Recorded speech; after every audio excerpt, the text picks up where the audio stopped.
መክሊቶች ስለሆናችሁ ነው የመጣችሁ። መክሊት ናቸው የእግዚአብሔር መክሊት ምእመናን የእግዚአብሔር መክሊቶች ናቸው። ያንዳንዳችን የተሰጠን መክሊት አለ። አይን መክሊት ነው። አይናችን መልካም ነገር ልናይበት ጣፍ ልንመለከትበት ወደ ቤተክርስቲያን መተን እግዚአብሔርን ነገር ልናይበት ይህ መክሊት ነው። ጆሮአችን እግዚአብሔር የሰጠና መክሊት ነው። ሰው እግዚአብሔርን ቃል የሚሰማ ጆሮ ባለአምስት ባለሁለት የሆነ መክሊት ነው። አሁን እኮ ብዙ የተቀበረ ቤት ብዙ የተቀበረ መክሊት አለ። ዛሬ ቤተክርስቲያን መጥቶ ያልሰማ ያልተማረ ጆሮ የተቀበረ መክሊት ማለት ይሄ ነው። የተደፈነ መክሊት ማለት ቤተክርስቲያን መጥቶ ወንጌልን የማይማር ጸሎተ ቅዳሴ የማይሰማ ታምረ ማርያም የማይሰማ ጆሮ የተቀበረ የገብረ ሐካይ መክሊት ይሆናል። እጅ መክሊት ነው። ቋት የሚመጸውት እጅ ባለአምስት ባለሁለት ያተረፈ አትራፊ እጅ ነው። ምጽዋት መመጽወት እግዚአብሔር ትርፍ ነው። ደኞቹ መስጠት የማይመጸውት እንድች ብላ የተጨበጠች እጅ ደግሞ የተቀበረ ወርቅ የገብረ ሐካይ ያ ነው።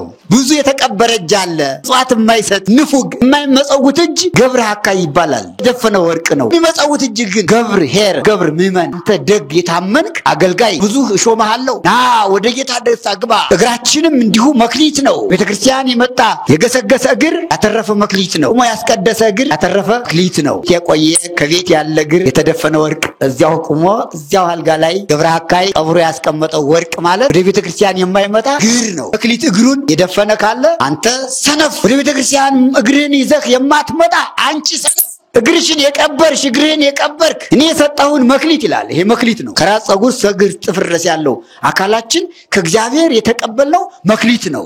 የእግዚአብሔር መክሊት ነው። ይሰራ ያስፈልገዋል። ለአምስት ባለሁለት ተቀብሎ ያተርፍበት ይገባል። መታዊ አገልግሎት ውስጡ ሊቃውንት እኮ ዛሬ በእግራቸው ቆሞ ሲያድሩ ይህ መክሊት ነው። አትራፊ ነው። 12 ሰዓት ከ3 ሰዓት ጀምሮ እስካሁን ድረስ በማገልገል ላይ አይናት አሉ። ይህ ነው አትራፊ እግር ማለት። ልጆች መክሊቶች ናቸው። ትዳር ባለ መክሊት እኮ ነው።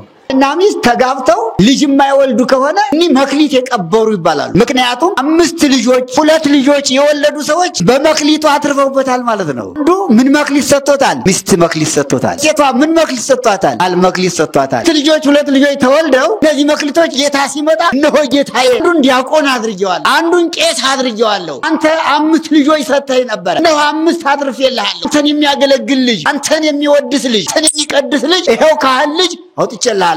ሰማዕት ልጅ አስረክቤሃለሁ። ሐዋርያ ልጅ አስረክቤሃለሁ። ጻድቅ ልጅ እንደ ዮሐንስ መጥምቀ መለኮት ያለ ንጹህ ድንግል ልጅ አስረክቤሃለሁ ብለው ምእመናን እግዚአብሔር የሚያስረክባቸው መክሊቶች ልጆቻቸው ናቸው። የታመንክ ደግ እኔ በሰጠው ገንዘብ ያልሰሰትክ ፈክ ዳይ መጸወት እንጂ ና ነይ ግቢ ዝክር ይዘከርሽ በዓል ያከበርሽ ዝክር ይዘከርክ በዓል ያከበርክ ለድሃ የመጸወት አስራት በኩራቱን ለቤተ ክርስቲያን የሚገባውን የእግዚአብሔርን ድርሻ የሰጠህ ከ10 አንዱ የእግዚአብሔር የሰጠህ አንተ ና በብዙ ሾማለሁ ለጌታ ደስታ ግባ ብሎ መንግስት ሰማያት ያገባቸዋል። በስመ አብ ወወልድ ወመንፈስ ቅዱስ አሐዱ አምላክ አሜን። በአንድነቱ ምንታዌ በሶስትነቱ ርባኤ የሌለበት በአንድነቱ ሁለትነት በሶስትነቱ አራትነት የሌለበት በአንድነት በሶስትነት ሲሰለስ ሲቀደስ የሚኖር የአንድነት የሶስትነት ባለቤት አምላካችን ልዑል እግዚአብሔር ቅዱስ ፈቃዱ ሆኖ ከዚህ ሰዓትና ከዚህ ዕለት አድርሶ ቅዱስ ቤተክርስቲያናችን የእግዚአብሔር ቤት እንደመሆኗ መጠን በዓላትን ስናከብር ከቤተክርስቲያን ተገኝተን ነው የምናከብራቸው። በዓላት መንፈሳዊያት ቅዱሳት ክቡራት በዓላት ናቸው። እነዚህ ቅዱሳት ክቡራት በዓላት ደግሞ የሚከበሩ በቅዱስ ቤተክርስቲያን ማዕከልነት ነው። እግዚአብሔር ቸር ስለሆነ ቅዱስ ቤተክርስቲያንን በደሙ በመስቀሉ መስርቶ ሰጥቶን በዚህ ቅዱስ ቤተክርስቲያን እየተገኘን ስሙን እንጠራለን፣ በዓሉን እናከብራለን። መንግስቱን ለመውረስ ክብሩን ስሙን ለመቀደስ ክብሩን ለመውረስ ፈቅዶልናል።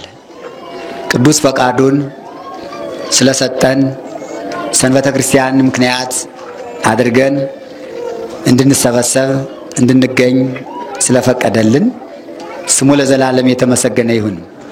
እመቤታችን ማምላክ ወላዲተ አምላክ ቅድስት ድንግል ማርያም የመድኃኔ ዓለም ወላጅናቱ እሱን በድንግልና ጸንሳ በድንግልና የወለደች ለኛ ደግሞ የቃል ኪዳንና የበረከት የተስፋ እናታችን ቅድስት ድንግል ማርያም ስሟ የተመሰገነ ይሁንልን።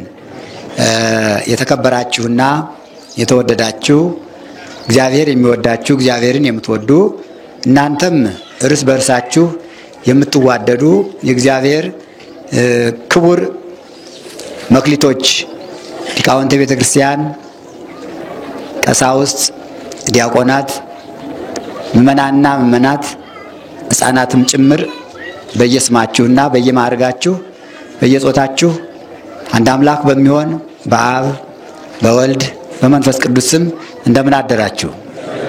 እንደምን አረፈዳችሁ? እንደምን ሰነበታችሁ? እንኳን በሰላም መጣችሁ።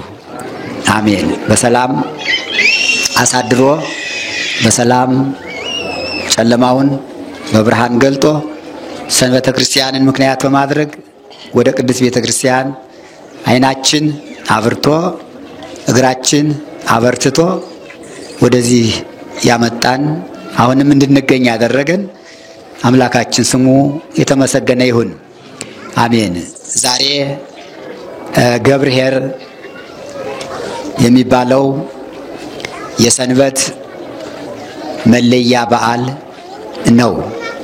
አብይ ጾም ከዘወረደ ጀምሮ በተከታታይ ለእያንዳንዱ ሰንበት ስም አለው። የመጀመሪያው ዘወረደ፣ ሁለተኛው ቅድስት፣ ሶስተኛው ምኩራብ፣ አራተኛው መጻጉዕ፣ አምስተኛው ደብረ ዘይት፣ ስድስተኛው የዛሬው ማለት ነው ገብርኄር ይባላል። የሚቀጥለው ሳምንት ኒቆዲሞስ፣ እዚያ ቀጥሎ ሆሳዕና፣ ከዚያ በኋላ ትንሣኤ ይሆናል። የዛሬው በዓል ገብርኄር በመባል ይታወቃል። የትምህርቱም ርዕስ ገብርኄር ይሆናል። ቅድስት ቤተ ክርስቲያናችን ዓመት እስከ ዓመት ድረስ ለእያንዳንዱ ሰንበት እሁድ ስያሜ ሰጥታ በስያሜው እግዚአብሔርን ታመሰግናለች፣ እግዚአብሔርን ታገለግላለች። ለምእመናን ደግሞ በዚሁ በተሰየመው ርዕስ ትምህርት ታስተምራለች። ገብርኄር የሚለውን ኃይለ ቃል የምናገኘው በማቴዎስ ወንጌል ምዕራፍ 25 ቁጥር 14 እስከ ቁጥር 35 ድረስ ባለው ምዕራፍና ቁጥር እናገኘዋለን። የስሙ ትርጓሜ ገብርኄር ማለት ገብር ማለት ሰራተኛ፣ አገልጋይ ማለት ነው። ኄር ማለት ደግሞ ቸር፣ ደግ ማለት ነው። ገብር የሚለው ገብረ ሰራ ከሚለው የግዕዝ ንባብ ወይም አንቀጽ ኃይለ ቃል የተገኘ ነው። ገብረ ሰራ ይልና ግብር ስራ፣ ገብር ሰራተኛ፣ ሰሪ። ኄር ማለት ደግሞ ተሄረወ ቸር ሆነ፣ ኄር ቸር፣ ኄርት ደግ ሴት፣ ኄር ደግ ወንድ፣ ኄራን ደጋጎች ወንዶች፣ ኄራት ደጋጎች ሴቶች ማለት ነውና ይህ ስም ገብርኄር የሚለው ስም ለዛሬው በዓል የተሰየመበት ትልቅ ምስጢር አለው። ትልቅ ምስጢር አለው። ሁለተኛ ስምም አለው። ገብርኄር ይልና ወገብር ምእመን ይላል። ምእመን ማለት የታመነ አገልጋይ ማለት ነው። ምእመናን ተብላችሁ ስትጠሩ ደስ ሊላችሁ ይገባል። ምክንያቱም ወንጌሉ ላይ ጌታችን ሲያስተምር ቅድም ካልኩት ከማቴዎስ ወንጌል ምዕራፍ 25 ቁጥር 14 ጀምሮ ገብርኄር ወገብር ምእመን ብሏል። ምእመን ይህ ትልቅ ስም ነው። በጌታችን የተሰየመ ነው። መድኃኔ ዓለም ክርስቶስ ያወጣው ስም ነው። ምእመን፣ ታማኝ፣ ሰራተኛ። ገብርኄር ቸር፣ ደግ፣ ታዛዥ፣ ሰራተኛ። ገብር ምእመን ማለት ደግሞ ታማኝ፣ በጣም የታመነ ለጌታው ታማኝ የሆነ ሰራተኛ አገልጋይ፣ የማይዋሽ የማይሰርቅ የማይቀጥፍ ታማኝ የሆነ የሰጡትን ነገር ሁሉ በእምነት ተቀብሎ በእምነት የሚያስረክበው ገብር ምእመን ይባላል።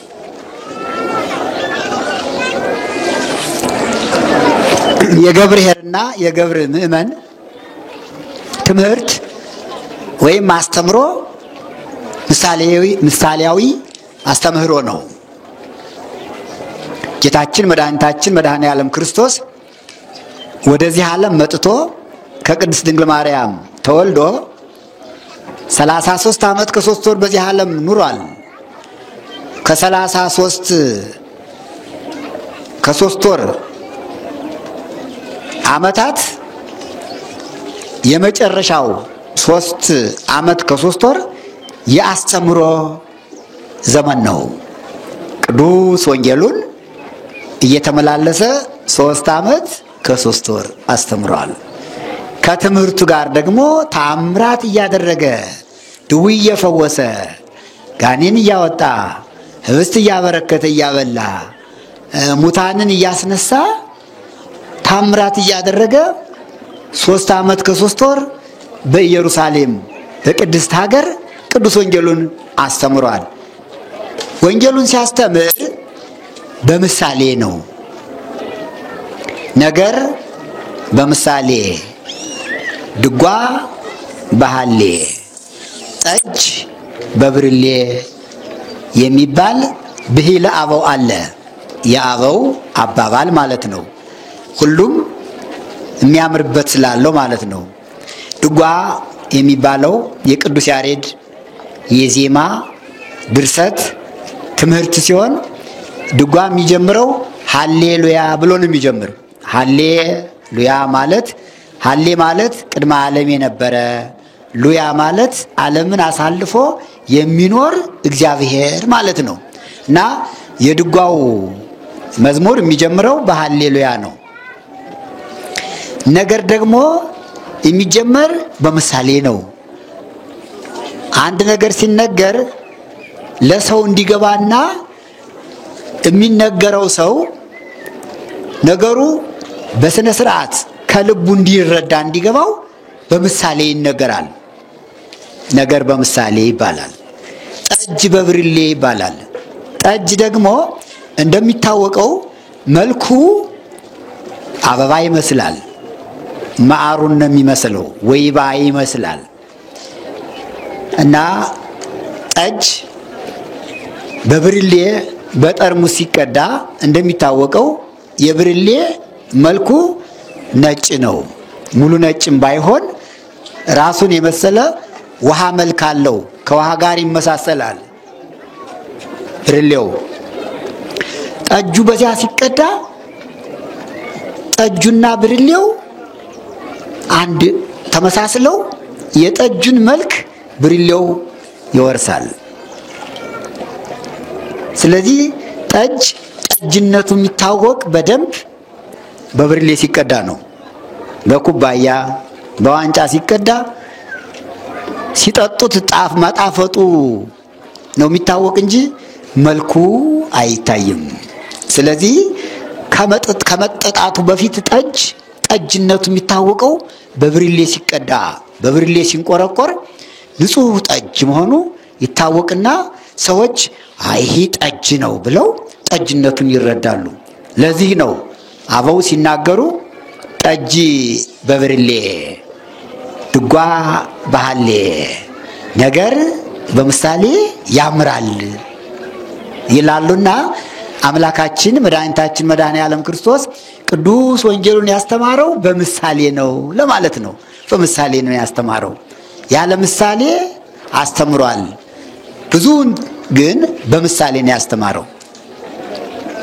በተለይ ማቴዎስ ወንጌል ምዕራፍ 13ን ስንመለከት አሁንም የማቴዎስ ወንጌል ምዕራፍ 25ን ስንመለከት በምሳሌ ነው። አሁን ይህ ገብር ኄር ገብር ምእመን የሚለው የምሳሌ ትምህርት ነው። እንዲረዳቸው በጊዜው እንዳሁኑ እንደናንተ 5 ገበያ ሰዎች 5500 ሰዎች ይማሩ ነበረ፣ ይከተሉት ነበረ። ስንት ናቸው ቁጥራቸው? 5500 ለ50 ወሚት ይላል። 5500 ሰዎችን አጥግቧል በ2 ዓሣና በ5 እንጀራ።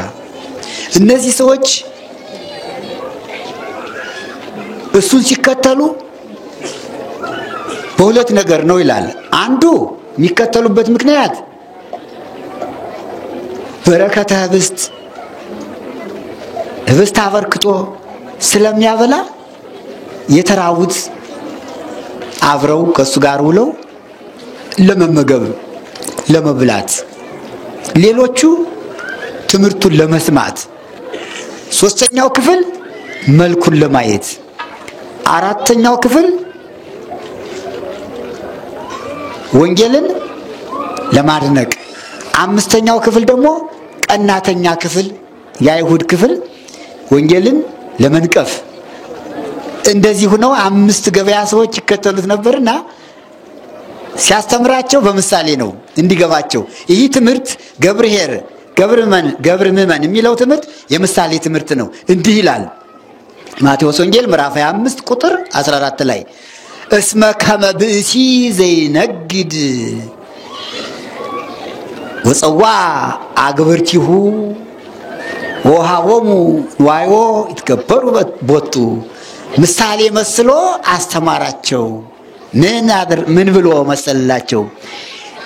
ገንዘቡን ወጥተው ወርደው ለሚያተርፉ ሰዎች ውጡበት፣ ውረዱበት፣ አትርፉበት ብሎ ገንዘቡን ሰጥቶ የሄደ ነጋዴን ይመስላል ይለዋል። እሱን ራሱን ነው መድኃኔዓለምን ይመስላል ይልና እነዚያ የተቀበሉ ሰዎች 3 ናቸው ይላል።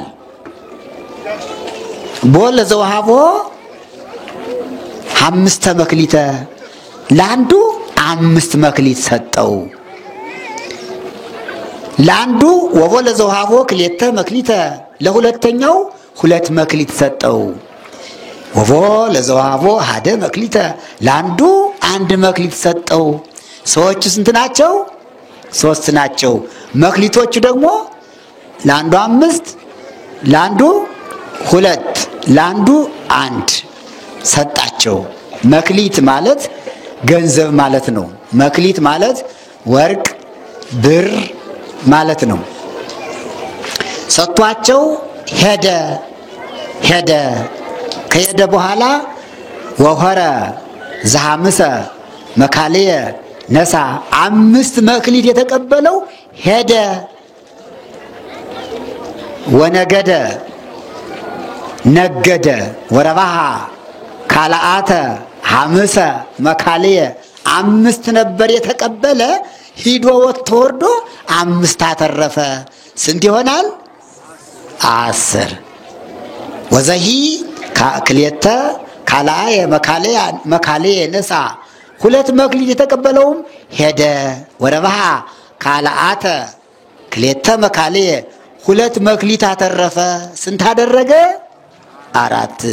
ወዛሃተ ሰ መክሊተ ነሳ ወሆረ ወከረየ ምድረ ወሃባ ወርቀ እግዚኦ፣ 1 መክሊት የተቀበለው ደግሞ ሂዶ መሬቱን ቆፍሮ ጌታው የሰጠውን መክሊት ቀበረ። እነዚህ 3 ሰራተኞች ባለመክሊቶች ከጌታቸው የተቀበሉት ብር አለ። ያን ብር ተቀብለው 2 አተረፉ፣ 1 ቀበረ። ጌታቸው መጣ ይላል ባጭሩ። ጌታቸው ወርቁን መክሊቱን የሰጣቸው የወርቁ ባለቤት ሰጥቶ ነበርና የሄደ ተመልሶ መጣ። ተመልሶ መጥቶ ተቆጣጠራቸው። ምን አደረሳችሁት? ገንዘቡን እንዴት ነው አተረፋችሁበት? አጠፋችሁት? አለማችሁት? ብሎ ጠይቃቸው። በተቆጣጠራቸው ጊዜ ወመጻ ዘክልኤተ ዘሐምሰ መካልየ ነሳ፣ 5 መክሊት የተቀበለው መጣና ምን አለ? እግዚእ አለ፣ አከበረው ጌታውን። ጌታዬ አኮኑ ሐምሰ መካልየ ወሀብከኒ፣ ጌታዬ 5 መክሊት ሰጥተኸኝ ነበረ። አንተ የሰጠኸኝ 5 መክሊት ይኸው አይነቱ። ወናሁ ካልአየ ሐምሰ መካልየ ረባይኩ፣ አሁን ደግሞ ወጥቼ ወርጄ ሌላ 5 መክሊት አትርፌያለሁ። እነሆ አይነቱም ትርፉም ከፊትህ ላይ ተቀበለኝ አለው። ባለ 5ቱ ጌታው ደስ አለው ይላል። ዋክሞሰሰ ፍግግ አለ።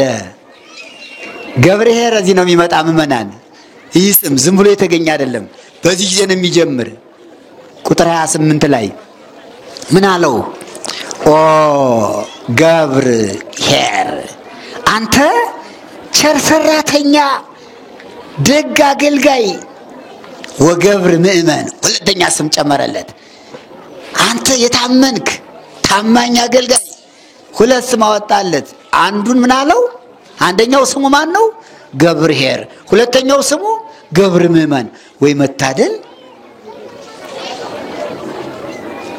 መስራት እንዲህ ያሸልማል፣ እንዲህ ያስከብራል አለው። አለና ምን አለው? ዘበውሁድ ምእመነ ኮንከ ዲበብዙ ሰይበከ፣ አንተ በጥቂቱ የታመንክ አለው። በ5 መክሊት የታመንክ ከሆንክ ብዙ ብሰጥህ፣ አንተ ብዙ ገንዘብ ብሰጥህ ለመስራት ለማትረፍ የታመንክ ነህ። በጥቂቱ የታመንክ አምኜሃለሁ፣ ወድጄሃለሁ፣ ትጉህ ነህ፣ ሰራተኛ ነህ፣ ታታሪ ነህ፣ እንቅልፍ የለህም፣ ምኝታ የለህም፣ በቀንም በሌሊትም ለመስራት የተጋህ ታማኝ ነህ፣ በብዙ ሾመሃለሁ። ሰይመከ ነው ያለው። ዲበብዙ ሰይመከ፣ በብዙ ሾመሃለሁ። በውስተ ፍስሐሁ ለእግዚእከ፣ ና ወደዚህ ቅረብ፣ ወደ ጌታህ የደስታ ቤት ግባ። ከጌታ ቤት ትልቅ ደስታ አለ፣ ብዙ ሀብት አለ፣ ብዙ ክብር አለ፣ መቀመጫ አለ። ና ወደ እኔ ቤት ግባና ቁጭ ብሎ አስቀመጠው። ወመጻ ዘክሌተ መክሊት ተነሳ፣ 2 መክሊት የተቀበለው ደግሞ መጣ። ስንት ይዞ መጣ? 4። እንዲህ አለ፣ ጌታዬ አለው፣ ጌታዬ አኮኑ ክሌተ መካልየ ወሀብከኒ፣ 2 መክሊቶች ሰጥተኸኝ ነበር። ወናሁ ካልአተ ክሌተ መካልየ ለረባይኩ ዲቤሆን፣ እነሆ ወጥቼ ወርጄ 2 አትርፌያለሁ። 2ቱ አይነቱ ይሄው የሰጠኸኝ፣ እኔ ደግሞ ያተረፍኩት 2ቱ ይሄው ተቀበለኝ አለው። አያችሁ፣ ሰጭና ተቀባይ እኩል ሲያተርፉ፣ ሰጭና ተቀባይ እኩል አተረፉ። ስንት ነው የሰጠው? 2። እሱ ደግሞ ስንት አመጣ? 2። ሰጪው 2 ነበር የሰጠው፣ ተቀባዩ ደግሞ የባለቤቱን 2 ሰጠና ለራሱ ስንት አገኘ? 2። እኩል ማለት ይሄ ነው። ባለ 5ቱም እንደዚሁ ነው። አሁንም ያንንም ደገመው። ኦ ገብርኄር ወገብር ምእመን ዘበውሁድ ምእመነ ኮንከ ዲበብዙ ሰይበከ፣ አንተ በጥቂቱ የታመንክ ሰራተኛ፣ ደግ አገልጋይ፣ ታማኝ፣ ቸር፣ ልባም፣ ደግ። በዚህ በጥቂቱ ከታመንክ በብዙ ሾመሃለሁ፣ በብዙ ትሾማለህ። ገና ብዙ እድል ይጠብቅሃል፣ ክብር ይጠብቅሃል። በውስተ ፍስሐሁ ለእግዚእከ፣ ወደ ጌታህ የደስታ ቤት ግባና ቁጭ በል ተባለ። ቦታ ተቀበሉ። 2ቱ ባለ 5 ጨምሮ 10፣ ባለ 2 አትርፎ 4 ስላደረገ የክብር ቦታ ተሰጣቸው፣ የደስታ ቦታ ተሰጣቸው፣ ማዕረግ ተሰጣቸው፣ ስም ወጣላቸው። ገብርኄር ገብር ምእመን ተባሉ። እነዚህ ከተሸለሙ፣ ከተሾሙ፣ ከተመሰገኑ፣ ከተመረቁ በኋላ ወመጻ ዘሃተ መክሊት ተነሳ፣ አንዲት መክሊት የተቀበለው ደግሞ መጣ። ምን አድርጓል ነው የተባለ? ወስዶ ቀብሯል ነው የተባለ። መጣና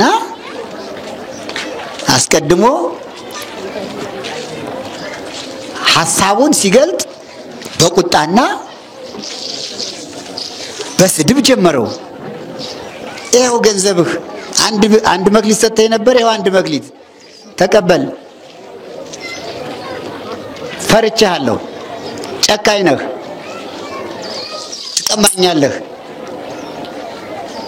ሌባ ይሰርቀኛል፣ ወንበዴ ይቀማኛል ብዬ ፈርቼ ቀብሬ ያስቀምጨልሃለሁ፣ ጋር ተቀበላለሁ። ለምን ነው እንደነዚህ እንደ ወንድሞች ያላተረፍክበት አለው። ፈርቼ ይቀሙኛል ያታሉኛል ብዬ።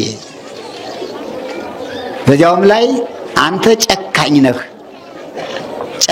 ያልዘራኸውን የምትሰበስብ ያልበተንከውን የምታጭድ ጨካኝ ስለሆንክ ቀብሬ ያስቀመጥኩት አለና ስራው ያምር፣ ነገሩ ያምር።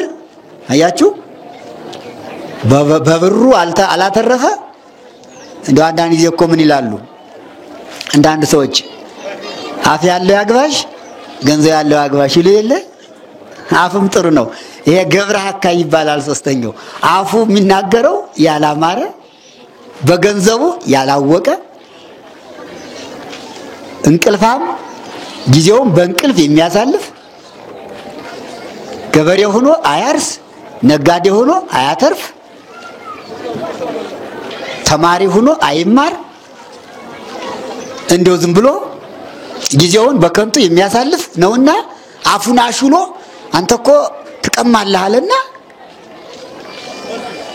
አምኖ የሰጠውን ጌታውን ቀማኛ ብሎ ተሳደበ። ክፋፍ ሞት ይጠራል አይደለ? እዚያ ምን አለው ጌታው? አንተ ባየት የታምረኒ እኔ ቀማኛ ሰሆን ያልበተንኩትን የምሰበስብ ያላጨድኩትን ማነው ያልዘረቱን ማላጭድ ማጭድ ሰሆን የት ታውቀኛለህ?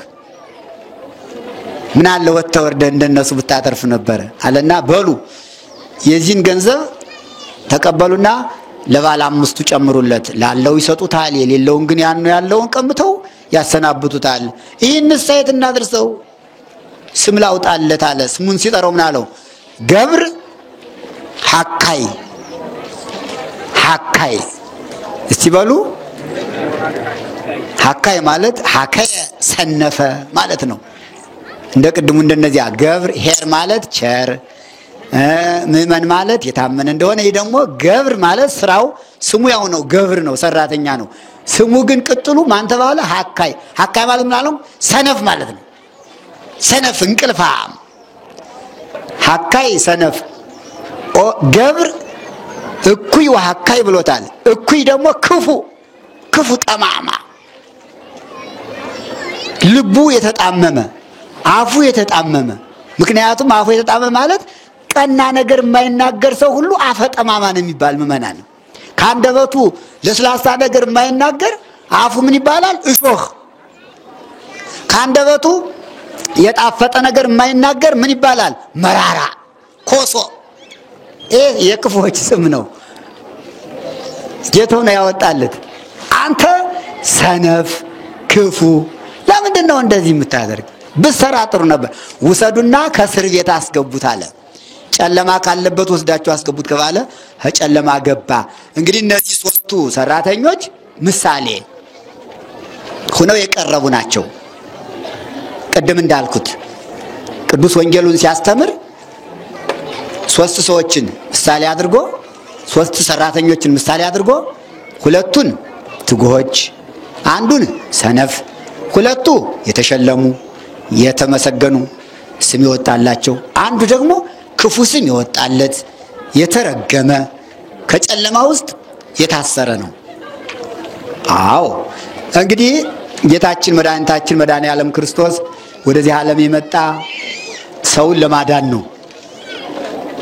ለሰው ሕግ ሰርቶለታል። በመክሊቱ ባለቤት የሚመሰል መድኃኔዓለም ክርስቶስ ነው። በሰራተኞች የሚመሰሉ ደግሞ ብዙ ሰዎች አሉ። በዝርዝር እናያቸዋለን። ባጭሩ ነው።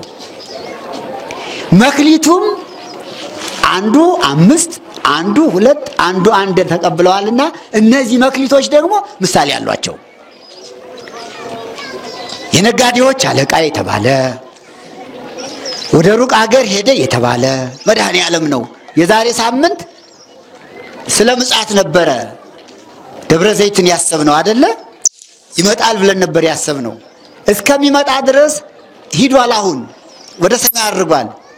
መሄዱን ወደ ሌላ ወደ ሩቅ ሀገር ሄደ ያለው አሁን እስከሚመጣ ድረስ ወደ ሰማይ አድርጎ በአብ ቀኝ መቀመጡን ነው። ይመጣል ማለቱ ደግሞ እንግዲህ ይመጣል፣ የደብረ ዘይት ይመጣል። መክሊት የተባለ አንደኛ ሕግ ነው። ሕገ ወንጌሉ ሕገ ወንጌሉን ለሰዎች አስተምሮ ነው ሄደ። ዝም ብሎ አልሄደም። 5 2 1 ተቀበሉ የተባሉት ደግሞ የሕጉ ተጠሪዎች የሆኑ ሰዎች አሉ። ለሐዋርያት ሕገ ወንጌልን አስተምሯቸዋል እንዲያተርፉ እንዲያስተምሩ። ባለ 5 ሙሴ ይላል። ወደ ኦሪቱ ይመለሳል። ሙሴ 5 መጽሐፍ እንዲጽፍ እግዚአብሔር ሕግ ሰጥቶታል። አንደኛ ኦሪት ዘፍጥረት፣ ሁለተኛ ኦሪት ዘጸአት፣ ሶስተኛ ኦሪት ዘሌዋውያን፣ አራተኛ ኦሪት ዘሁልቅ፣ አምስተኛ ኦሪት ዘዳግም። ይሄ እነዚህ መጻሕፍቶች የሕግ መጻሕፍቶች ናቸው። መክሊት 5 መክሊት የተባለ ለሙሴ የተሰጠው 5 የሕግ መጽሐፍ ነው። 2 መክሊት ተቀበለ የተባለ ደግሞ ሐዋርያው ቅዱስ ጴጥሮስ ሐዋርያት ናቸው። ኦሪትንና ወንጌልን ብሉይና ሐዲስ ለሙሴ 5 ሲሰጠው የሙሴን እንዳለ በሙሉ ይዞ ከዚያ ላይ ደግሞ ወንጌልን ጨምሮ ለነ ቅዱስ ጴጥሮስ ለሐዋርያት 2 ሕግ ሰጥቷቸዋል። ሕገ ኦሪትና ሕገ ወንጌል 2 መክሊት የተባለ ይህ ነው። 1 መክሊት የተባለች ደግሞ ሕገ ወንጌል ናት።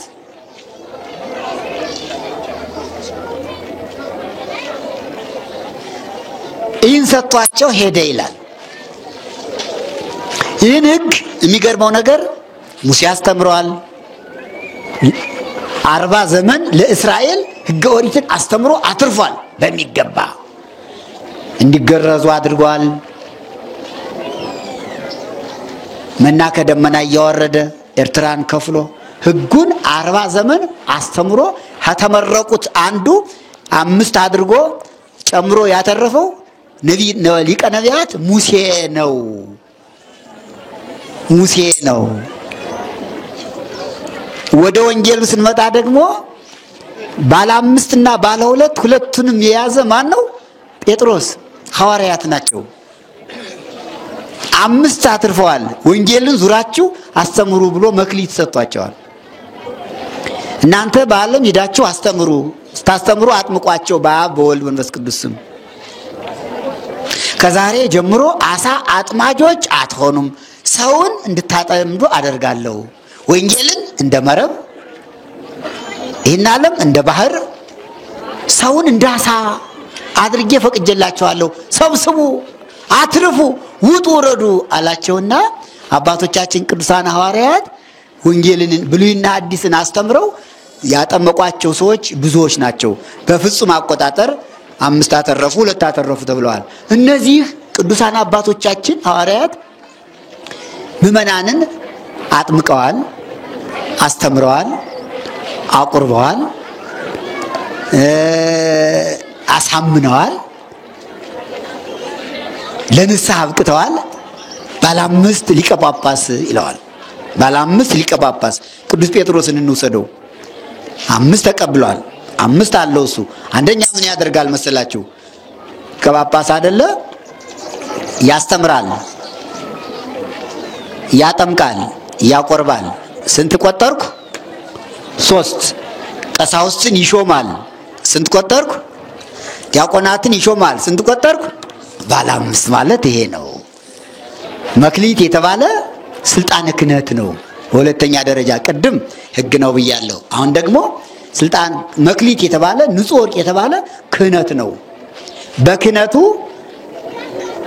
ከመድኃኔዓለም ክርስቶስ ክህነት ተቀብሎ ቅዱስ ጴጥሮስ 12ቱ ሐዋርያት ኋላም 70 አርድእት እስከ ዓለም ድረስ የሚነሱ ሊቃነ ጳጳሳት ሁሉ በዚህ በስልጣነ ክህነታቸው በመክሊታቸው ያፈራሉ፣ ይወጣሉ፣ ይወርዳሉ። 5 ነገር ተቀብለዋል። አንደኛው ማጥመቅ፣ ማቁረብ፣ ማስተማር፣ ቀሳውስትን መሾም፣ ዲያቆናትን መሾም። ይህ መክሊት ነው። ይህን መክሊት ነው ሰጥቶ ይሄደ። ባለ 2 ቄስ ቀሳውስት ናቸው። ገብርኄር ወገብርመን ባለ 2 መክሊት። ቀሳውስት 2 አገልግሎት አላቸው። አንደኛው ያጠምቃሉ፣ ሁለተኛው ያቆርባሉ። አሁን ዛሬ ቀሳውስቱ 2ቱ ቀሳውስት ቀድሰዋል። ክርስትና አለ።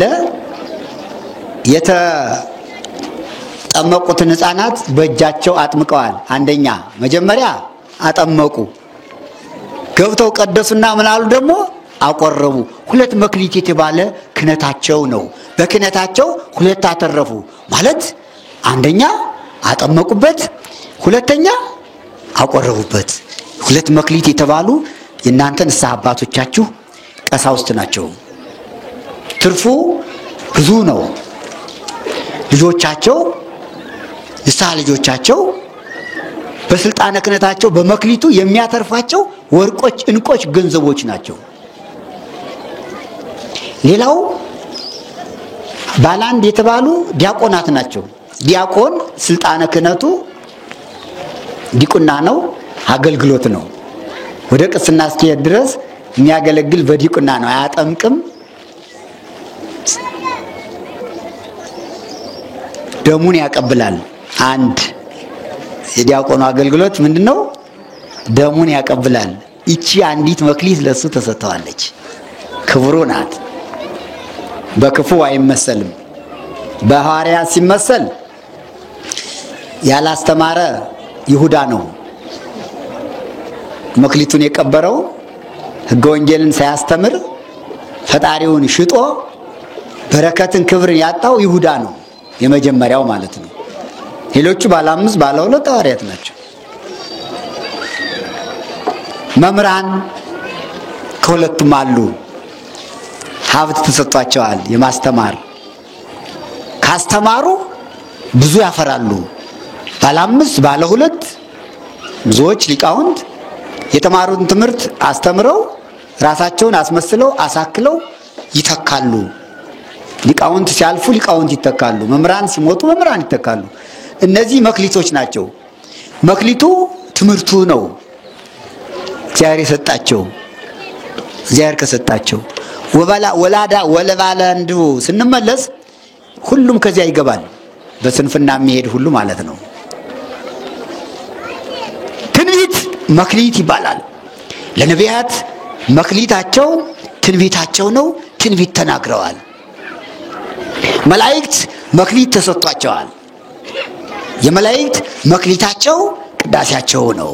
እግዚአብሔርን ማመስገን፣ እግዚአብሔርን ማገልገል ቅዳሴያቸው መክሊታቸው ነው። ሁልጊዜ ያለማቋረጥ ሲያተርፉ ሲያመሰግኑ ይኖራሉ። እረፍት የላቸውም መላእክት። ለሐዋርያት የተሰጣቸው መክሊት ማስተማር፣ ማሳመን፣ ማጠመቅ፣ ማቁረብ፣ ንስሐ መስጠት። ለሰማዕታት መክሊት ተሰጥቷቸዋል። ገድላቸው መክሊታቸው ነው። ሰማዕታት ለቅዱስ ጊዮርጊስ መክሊት አላቸው። ሃይማኖታቸው ነው። ሃይማኖት መክሊት ይባላል፣ ወርቅ ይባላል። ያን ሃይማኖታቸውን ተዋህዶ ሃይማኖታቸውን ይዘው ብዙ ገድል ተቀበሉ፣ አተረፉ። ትርፋቸው ምንድነው? ገድላቸው። በገድላቸው ምክንያት ብዙ ሰው አሳመኑ ሰማዕታት። ጻድቃን መክሊት አላቸው።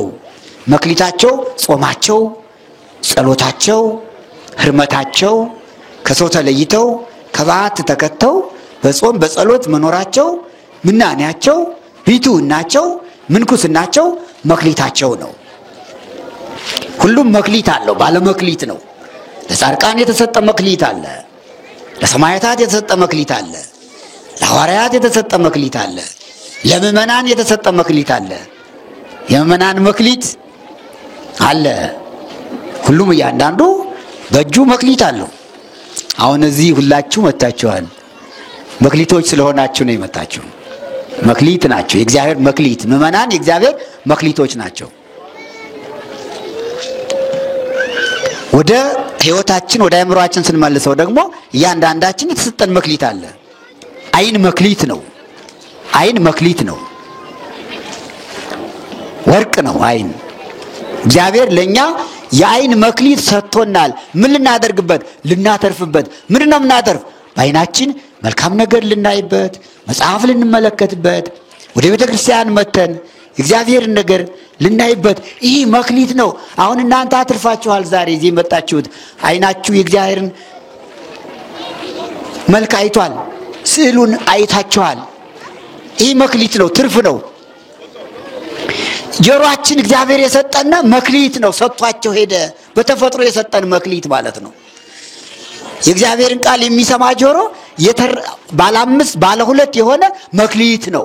አሁን እኮ ብዙ የተቀበረ መክሊት አለ አይደለ? ያ ገብረ ሐካይ ቆፍሮ እንዳስቀመጠው አሁን ቤት ብዙ የተቀበረ መክሊት አለ። ዛሬ ቤተክርስቲያን መጥቶ ያልሰማ ያልተማረ ጆሮ የተቀበረ መክሊት ማለት ይሄ ነው። አዎ የተደፈነ መክሊት ማለት ቤተክርስቲያን መጥቶ ወንጌልን የማይማር፣ ጸሎተ ቅዳሴ የማይሰማ፣ ታምረ ማርያም የማይሰማ ጆሮ የተቀበረ የገብረ ሐካይ መክሊት ይሆናል። ስለዚህ ምእመናን መጣችሁ የእግዚአብሔርን ቃል ስትሰሙ ስታስቀድሱ ጸልዩ የእግዚአብሔርን መክሊት እያተረፋችሁ መሆኑን እንዳትዘነጉ።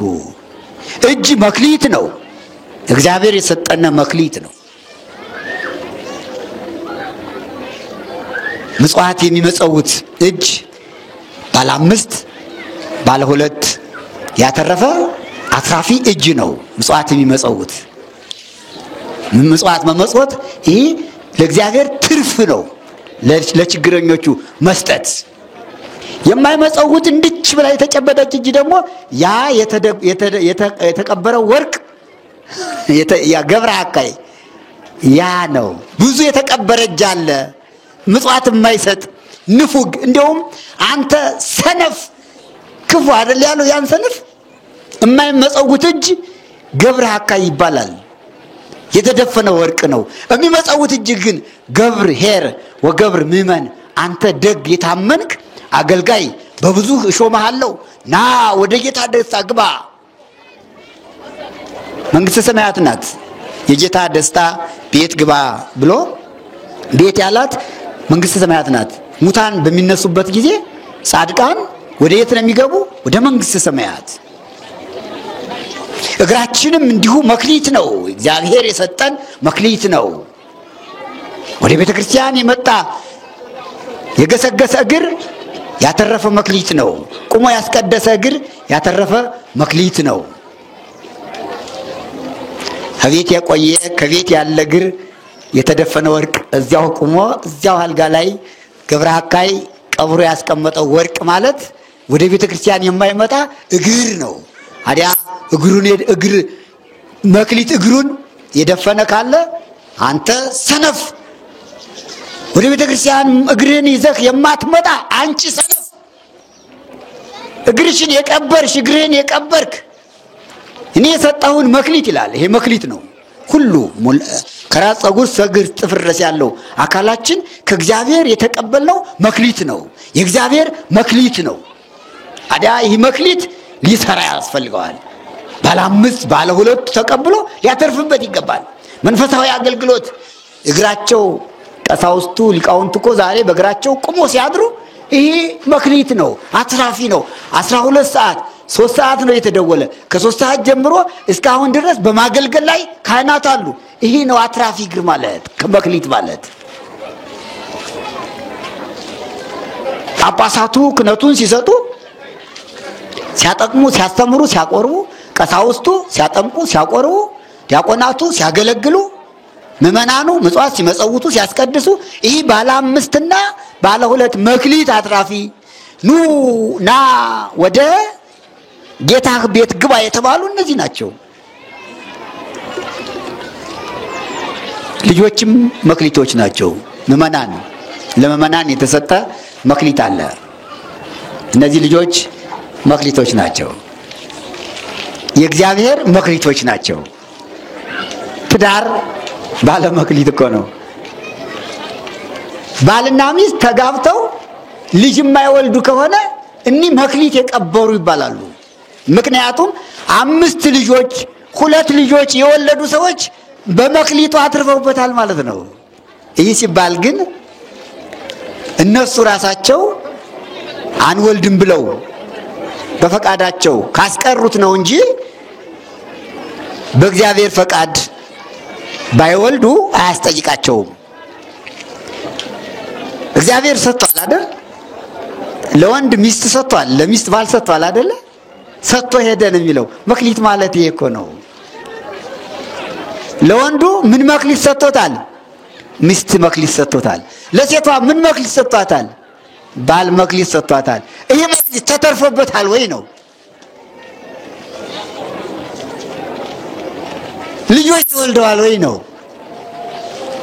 5 ልጆች 2 ልጆች ተወልደው እነዚህ መክሊቶች ጌታ ሲመጣ እነሆ ጌታዬ አንዱን ዲያቆን አድርጌዋለሁ፣ አንዱን ቄስ አድርጌዋለሁ፣ አንተ 5 ልጆች ሰጥተህ ነበረ፣ እነሆ 5 አትርፌልሃለሁ፣ አንተን የሚያገለግል ልጅ፣ አንተን የሚወድስ ልጅ፣ አንተን የሚቀድስ ልጅ ይሄው ካህን ልጅ አውጥቼልሃለሁ፣ ሰማዕት ልጅ አስረክቤሃለሁ፣ ሐዋርያ ልጅ አስረክቤሃለሁ፣ ጻድቅ ልጅ እንደ ዮሐንስ መጥምቀ መለኮት ያለ ንጹህ ድንግል ልጅ አስረክቤሃለሁ ብለው ምእመናን ለእግዚአብሔር የሚያስረክቧቸው መክሊቶች ልጆቻቸው ናቸው። ማግባት መጋባት ብቻ አይደለም። ትዳሩ ጋብቻው በመክሊትነቱ ልጆች ካልተወለዱበት ገብረሃካ ያሰኛል። ይህ ብቻ አይደለም፣ ሀብት ሰጥቷል እግዚአብሔር። ይህ የሰጠው ሀብት ለእያንዳንዱ በባንክም ይሁን በቤትም ይሁን በእጅም ያለው መክሊት ስጋዊ መክሊት ይባላል፣ ሰጥቷል። ይህ መክሊት በምጽዋትነት ቀርቦ ትርፍ ሊኖረው ይገባል። እግዚአብሔር ፊት የሚበረከት እግዚአብሔር ሲመጣ ይሄው ጌታዬ ከሰጠኝ ገንዘብ ይሄን ያህል ሰጥቼ 5ቱ ለድሃ የተሰጠው ማለት ነው። ትርፍ መክሊት የተባለው ምእመናን ይሄን ያለው አይቆጠርም፣ ሰጥቶናል። የሰጠነ 5ም ይሆናል፣ እዚያም በላይ ብዙ ይኖረናል፣ ብዙ ገንዘብ አለን። አሁን የሚጠይቀነ ማንን ነው? ትርፉን ነው። እንደዚያን ሰዎች የጠየቃቸው ትርፉን ነው። 5 2 ሰጥቶ ምን ያህል አተረፋችሁ ሲላቸው ባለ 5 5 ባለ 2 2። እኛ ላለን ከእጃችን ላለው ገንዘብ እግዚአብሔር ይጠይቀናል። ምን ብሎ እስቲ ለነዳያን የተሰጠ ይባልና እንዲህ ይከፈላል። ይገርማቸዋል። ለነዳያን የሚሰጠው ለችግሮች የሚሰጠው ገንዘብ ራሱን ችሎ ትርፍ ብሎ ይቀመጣል። በማቴዎስ ወንጌል ምዕራፍ 5 ጌታችን ሲያስተምር ምን አለ? ስማባሃሎ መዝገብክሙ ይሄሉ ልብክሙ፣ ገንዘባችሁ ካለበት ልባችሁ ይኑር ይልና ምን ይላል ማለት እትዝግቡ መዝገበ ዘበምድር፣ ምድራዊ ሳጥን አታብጁ፣ ብቻ አታብጁ። አላ ዝግቡ መዝገበ ዘበሰማያት፣ ሰማያዊ ባንክ ሰማያዊ ሳጥን ይኑራችሁ ይሌለ። በወንጌል እኮ እንዲህ ብሏል። ለምንድነው ያ ሰማያዊ ባንክ ሰማያዊ ሳጥን ምንድነው የሚያደርገው? ትርፉ ለማን ነው? ለድሃዎች ነው። የድሃዎች ድርሻ ነው። ይህ ገንዘብ ይህ መክሊት አትርፋል ማለት ነው። እንግዲህ እኛው እናውቀዋለን። የሰጠም ያውቀዋል፣ ያልሰጠም ያውቀዋል አይደል? ያን ጊዜ አንተ ታማኝ ደግ የሰጠውን ገንዘብ ለብቻህ ለአንተ ብቻ ያላደረክ ችግረኞችን አብረህ ይዘህ ያበላህ ያጠጣህ የታረዙትን ያለበስክ አንተ ደግ ታማኝ አገልጋይ በብዙ እሾምሃለሁ ና መንግስተ ሰማያትን ውረስ የሚባሉ ምእመናን የታደሉ ናቸው። የታደላችሁ ናችሁ ምእመናን። አትርፋችኋል። ብዙ ትርፍ አላችሁ። በየቀኑ ሳትሰጡ እንኳን አትውሉም። ብዙ ተማሪዎች ቤታችሁ ሲመጡ አንድ እንጀራ ቆርሳችሁ ካላችሁ ስጡ። ከዚያም በላይ ብትሰጡ ይሄ 5 ወርቅ አንተ 5 ጌታዬ 5 ሰጥተኝ ነበር እነሆ 5 አትርፌያለሁ ትላላችሁ እናቶች። ነገ ይመጣል መድኃኔዓለም ክርስቶስ። የዓለም ያልፋል ይጠፋል፣ ገንዘቡም ሁሉም ያልፍና ሙታን እነሱና ክርስቶስ ይመጣና ጻድቃን በቀኝ ይቆምና ኃጥአን በግራ ይቆምና የመጸወቱ በእንተ ስማ ለማርያም እያለ ተማሪው ሲለምን ዳው የነቢጠው ሲለምን ቁርስ ግምስ እጥፍ አድርጋ የሰጠችናት ያንን አምስቱን ትርፋን ይዛ ተቀርብና ከጌታ ቤት ነው ጌታዬ ከሰጠኝ ገንዘብ ከእንጀራው ቆርሼ ከዳቦ ከወጡ አጥቅሼ ሰጥቼልሃለሁ ብላ ታበረክታለች። ምን ይላታል? ምን ይለዋል? ያን ጊዜ ገብር ሄር ወገብር ምመን አንተ የታመንክ ደግ እኔ በሰጠው ገንዘብ ያልሰሰትክ ያልነፈክ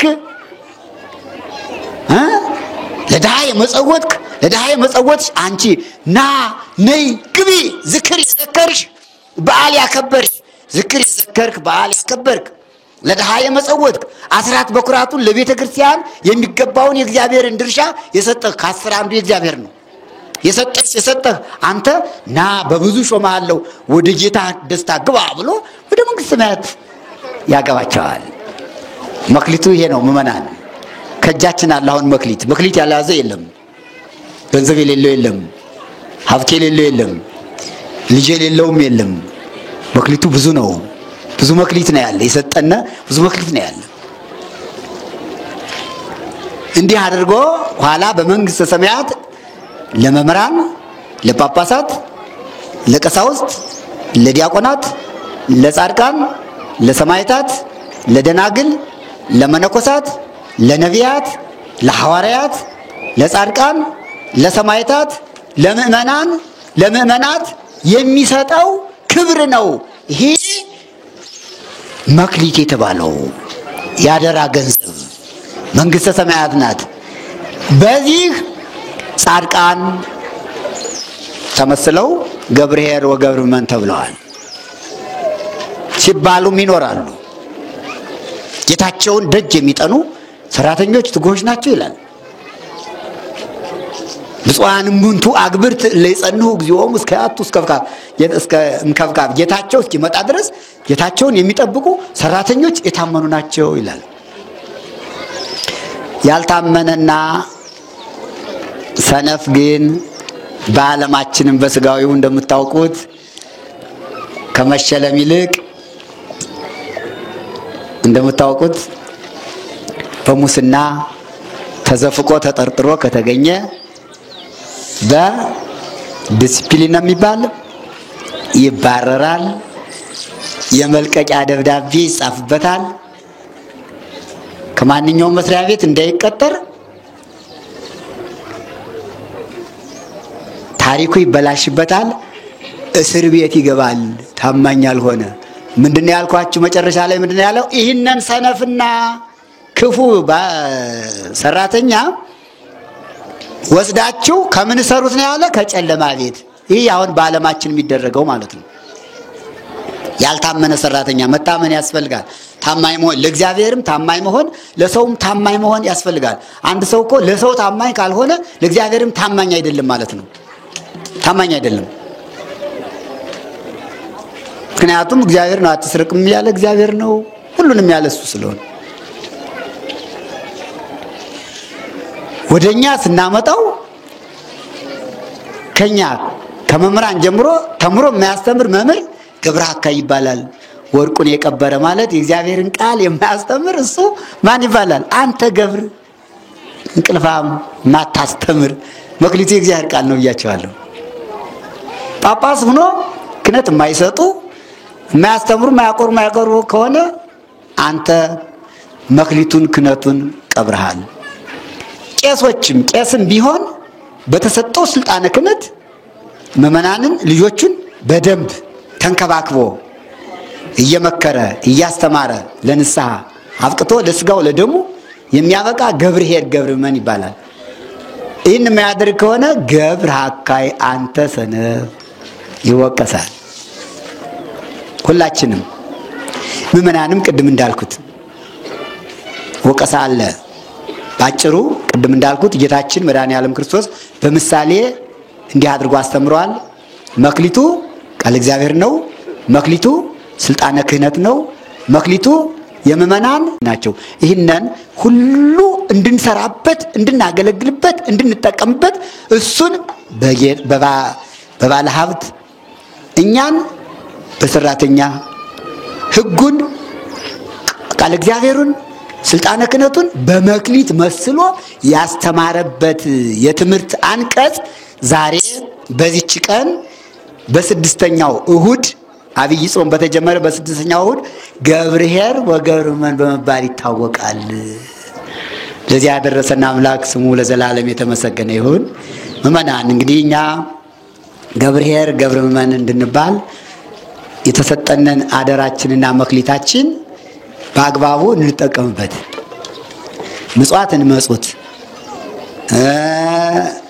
ያለንን እናካፍል።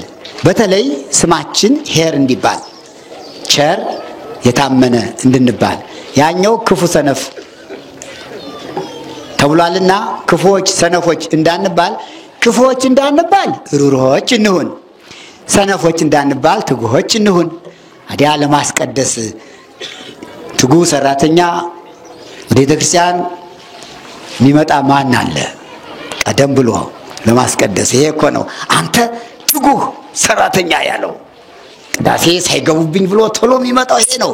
ትጉህ ምእመን፣ ትግይት ምእመን፣ የተጋች የተጋ ምእመን ቅዳሴ ሰዓት እንዳያልፍብኝ ብሎ ቀደም ብሎ የሚመጣው ይሄ አንተ ገብርኄር ወገብረ ምእመን። እንቅልፋም ሆኖ ደግሞ እንዲሁ ዝም ብሎ ሲቆይ አሁንስ ለታምር ደርሳለሁ እያለ የሚተኛ ከሆነ ስም አለው። ስሙ ማን ነው?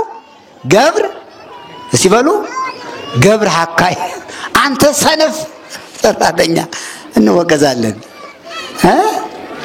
ያቺ ወቀሳ ቀናለች። አውቆ ብዙም ያሳልፋል። አሁንስ ይደክመኛል ግማሽ ቅዳሴ ልሂድ የምትሉት ነው ላላችሁ እንላለን አይደለ? አሁን ይሄ ሐካይ ያሰኘናል።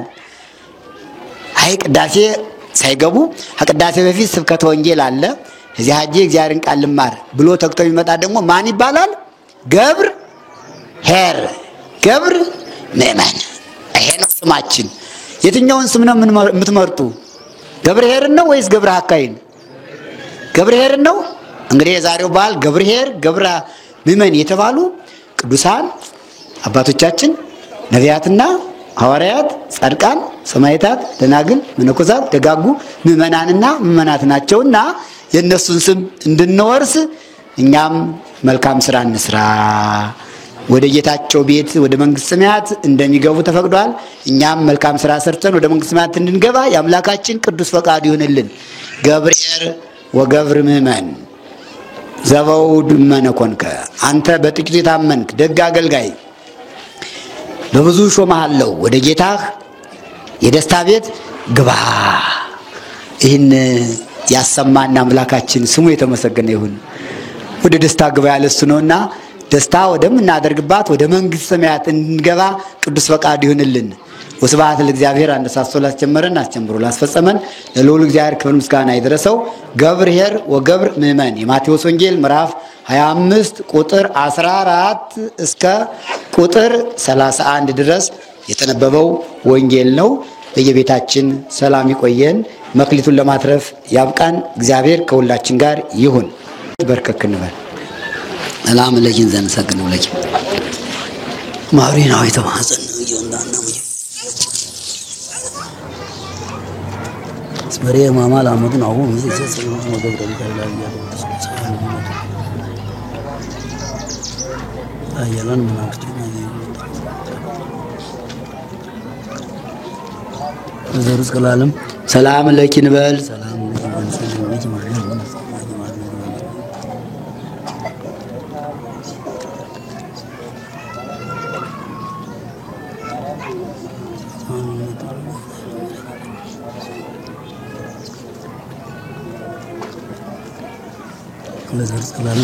ሰላም ለኪን በል። ሰላም ለኪ ማርያም ማይወረና ይሁን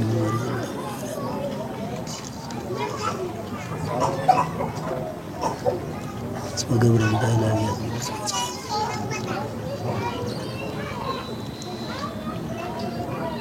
አይ በየውም ለተነው ዘመን በረከቱ አብርሃም ለዘርስ ከላም ዘት ይፍትና አንሰኒ ማይሰሩ ለሰይጣን ሙለበዶ በመንገድኛ አረግ ዲዩ ማርያም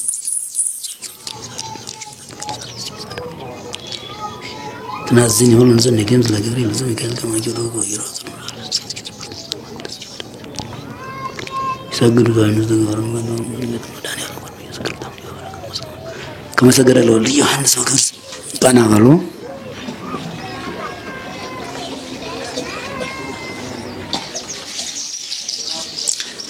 ለቅዱስ አብርሃም ለይስሐቅ ለያዕቆብ ሌሎችም ቅዱሳን አበው የተለመነ አምላካችን ለሁላችን ይለመነን፣ በቸርነቱ ይጎብኘን፣ መዓቱን በምሕረቱ ቁጣውን በትዕግስቱ ይመልስልን።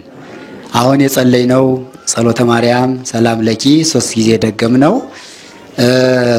ኮቪድ የሚባለው በሽታ ከመጣበት ጊዜ ጀምሮ እሁድ እሁድ በየሳምንቱና በ27 የመድኃኔዓለም እንዲሁ በ10 የበዓለ መስቀል በጋራ የምንጸልየው ጸሎት ነው። ያን ጊዜ ብዙ ወገኖቻችን በውጭ ሀገር ከኢትዮጵያ ውጭ የሚኖሩ ብዙ ወገኖቻችን በጸሎት አስቡን እያሉ ይጠይቁ ነበርና አንዱን ጸሎተ ማርያም አንድ ሰላም ለኪ በውጭ ሀገር ላሉት ወገኖቻችን የምንጸልየው ነው። አሁንም እየጸለይነው ነው። አልተቋረጠባቸውም፣ ይድረሳቸው። አንዱን ለሀገራችን ለኢትዮጵያ፣ አንዱን ደግሞ ለኛ ለራሳችን 3 ጊዜ ሰላም ለኪ ብለን ጸሎተ ማርያም እንደግማለን። አሁንም ደግመናል። ስለዚህ ለቅዱስ ኤፍሬም፣ ለአባ ሕርያቆስ፣ ለቅዱስ ያሬድ፣ ለተታቱ ቅዱሳን አበው፣ ለነቢያት፣ ለሐዋርያት፣ ለጻድቃን፣ ለሰማዕታት፣ ለደናግል፣ ለመነኮሳት፣ ለምእመናንና ለምእመናት የተለመነች እመአምላክ ወላዲተ አምላክ ቅድስት ድንግል ማርያም ጸሎታችን ታሳርግልን፣ ምህላ ጸሎቱን ወዶ ይቀበልልን። በዚህ ሌሊት በዚህ ሰዓት በሩቅም በቅርብም በውስጥም በውጭም ሀገር ሁነው በተማጽኖ ያደሩ ምእመናን አሉ። በኢትዮጵያም በሌላውም ዓለም የቀረበ ጸሎት አለ። የማህሌት ጸሎት አለ። የሰዓታት ጸሎት አለ። ማሳረጊያውና ጸሎተ ቅዳሴው መስዋዕቱ ቀርቧል። ምህላ ጸሎቱ ቀርቧል። ይህን ሁሉ ተቀብሎ በአይነ ምሕረቱ ዓለምን ይመልከትልን። በሩቅም በቅርብም በውስጥም በውጭም ሆነው የሚማጸኑትን ወገኖቻችን ሁሉ መድኃኔዓለም በቸርነቱ ይጎብኛቸው። እመአምላክ ወላዲተ አምላክ ቅድስት ድንግል ማርያም ጥላ ከለላ ትሁናቸው። በሰላም ያሳድር አምላክ በሰላም ያውለን። ከሰንበት በረከት ረድኤት ይክፈለን። አሜን። ቅዱስ ሥጋውን ክቡር ደሙን የተቀበላችሁ ለበረከት ያደርግላችሁ። ለንስሐ ያልበቃ ነው ለንስሐ ሞት ያብቃን። በሩቅም በቅርብም ሆነን በስራ በችግር ወደ ፈጣሪያችን የምንለምነው ልመናችን ሁሉም በቤታችን ታሳርግልን። የተራቡትን፣ የተጠሙትን፣ የተጨነቁትን፣ የተቸገሩትን ያረጋጋልን። የታሰሩትን ያስፈታልን። የወጡትን በሰላም ይመልስልን። ሀገራችን ኢትዮጵያን ሰላም ያደርግልን። ዓለምን በጠቅላላ የሰላም አምላክ ሰላማዊ መድኃኔዓለም ክርስቶስ ሰላሙን ይላክልን፣ ሰላሙን ይስጥልን። አባታችን ሆይ በሰማያት የምትኖር ስምህ ይቀደስ፣ መንግስትህ ትምጣ፣ ፈቃድህ በሰማይ እንደሆነች እንዲሁ በምድር ትሁን። የዕለት ምግባችንን ስጠን ዛሬ፣ በደላችንም ይቅር በለን እኛ የበደልን ይቅር እንድንል፣ አቤቱ ወደ ፈተና አታግባን ከክፉ ሁሉ አድነን እንጂ መንግስት ያንተ ናትና ኃይል፣ ክብር፣ ምስጋና ለዘላለሙ አሜን። እመቤታችን ቅድስት ድንግል ማርያም ሆይ በመልአኩ በቅዱስ ገብርኤል ሰላምታ ሰላም እንልሻለን። በሐሳብሽ ድንግል ነሽ፣ በስጋሽም ድንግል ነሽ። የአሸናፊ እግዚአብሔር እናት ሆይ ሰላምታ ለአንቺ ይገባሻል። ከሴቶች ሁሉ ተለይተሽ አንቺ የተባረክሽ ነሽ፣ የማኅፀንሽ ፍሬ የተባረከ ነው። ጸጋን የተመላሽ ቅድስት ሆይ ደስ ይበልሽ፣ ልዑል እግዚአብሔር ከአንቺ ጋር ነውና ከተወደደው ልጅሽ ከጌታችን ከመድኃኒታችን ከኢየሱስ ክርስቶስ ዘንድ ይቅርታንና ምሕረትን ለምኝልን ኃጢአታችን ያስተሰርይልን ዘንድ ለዘላለሙ አሜን። እግዚእነ አምላክነ ወመድኃኒነ ኢየሱስ ክርስቶስ ካህን ሊቀ ካህናት ሠራይ ኃጢአት ደምሳሴ አበሳ ወተወካፌ ንስሐ ዘወሀቦሙ ሥልጣነ ለአበዊነ ሐዋርያት በዛይመረ መንፈስ ቅዱስ በደሙ ክቡር ይስረይ ለክሙ ኃጢአተክሙ ዘገበርክሙ እምነትክሙ እስከ ጊዜ አበው ካህናት ወአበው ዲያቆናት ህድዋንስ በበስምክሙ በበስምክን ኩኑ ፍቱሃነ ወንጹሃነ ይሬስየን ይሬስክሙ ድለዋል መንግሥተ ሰማያት ወንጹሃነ ማጢአት እግዚኦ መሐረነ ክርስቶስ ነው ላትራውል መሐረነ ክርስቶስ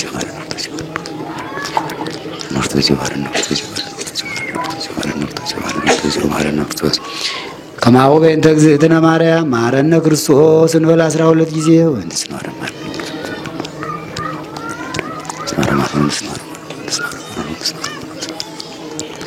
ወንድስ ነው አረማር ወእንተ እግዝእትነ ማርያም ማረነ ክርስቶስ ኦ እግዚእ ኢየሱስ ክርስቶስ ኃጢአቴ ወኃጢአተ ኩሉ ሕዝብከ ማይሰራጢአት እግዚአብሔር ፍታ በሐልዮ በነቢብ በገቢር